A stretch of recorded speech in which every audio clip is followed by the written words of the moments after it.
Hello everyone. आज हम discuss करेंगे आर्टिकल 14 का कुछ एक नए aspects.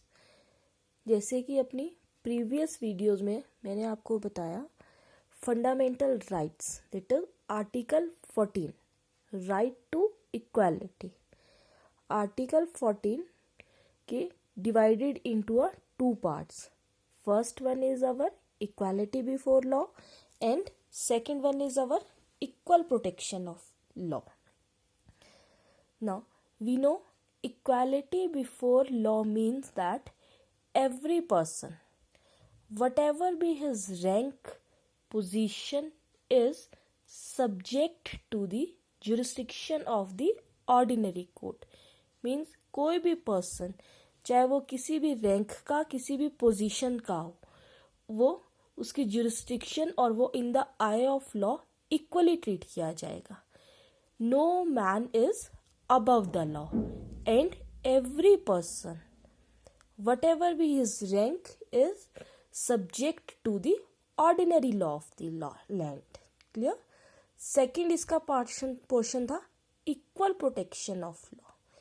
Equal protection of law means all person who are in the same circumstances will be governed by the same set of rules, and an equal law should be applied with an equal hand to all persons who are at the equal ranks.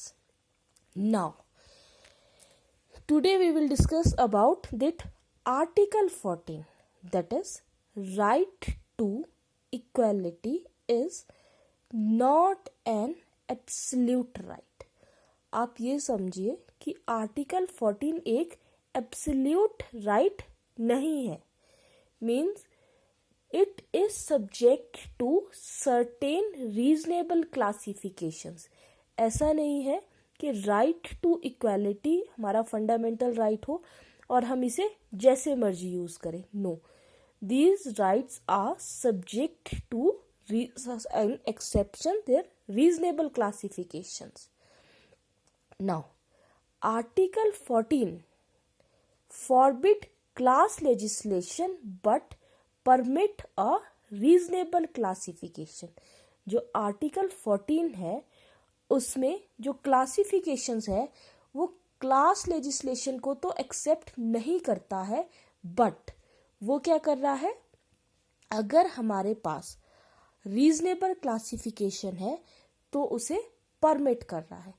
Class legislation means कि ऐसा नहीं है किसी की rich person को कोई poor person के आगे, पुअर पर्सन और रिच पर्सन में रिच पर्सन को ज़्यादा राइट्स मिले हैं और पुअर पर्सन्स को कुछ राइट्स कम किए गए. नो, और इन the eye of law rich and poor all are equal, but reasonable classification means that certain special type of rights, जैसे कि कुछ स्पेशल टाइप ऑफ राइट्स हमारे प्रेसिडेंट, गवर्नर, आईएएस को मिले हैं जो ऑर्डिनरी मैन्स को नहीं मिले हैं.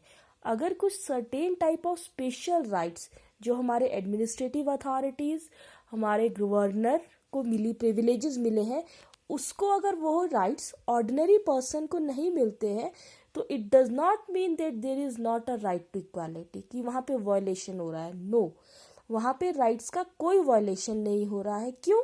क्योंकि that classification is a reasonable classification. Clear to you? Now the two test of classifications. अब कैसे पता चलेगा कि क्लासिफिकेशंस को किस बेसिस पे किया जाए? So under Article 14, two tests. One is our ineligible differentia and second one is our rational relation. ये दो टेस्ट है for of classifications, reasonable classifications के लिए. Now, the classification must be founded on an intangible differentia which distinguish person or things that are grouped together from others left out of the group. The differentia must have a rational relation to the object sought to be achieved by the act. Clear? Now, class legislation is that. कैसे पता चलेगा कि class legislation क्या है? Class legislation is that which makes on improper discrimination. अगर improper discrimination हो रहा है, that is class legislations. After that, Article 14 permit reasonable classification but prohibit class legislation. Please remember, Article 14 हमें classification permit करता है but class legislation को permit नहीं करता है, सिर्फ reasonable classification को. Article 14 does not mean that the same law should apply to all persons or that every law must have universal application.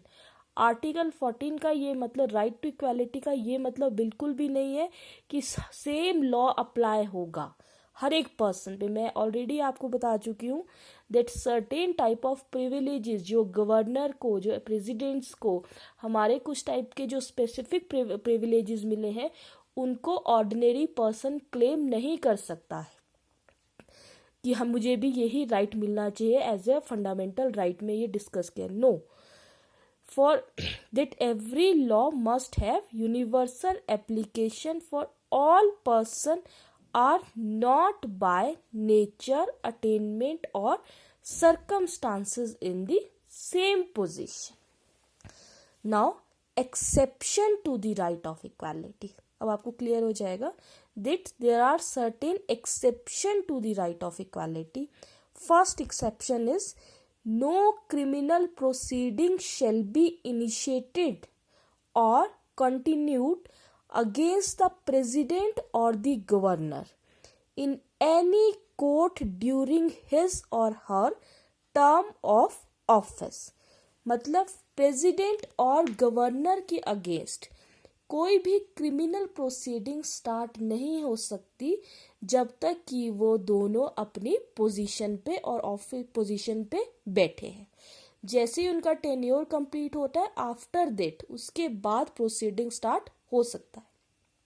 Second is foreigner ambassadors and diplomatic person will be free from any criminal and civil cases.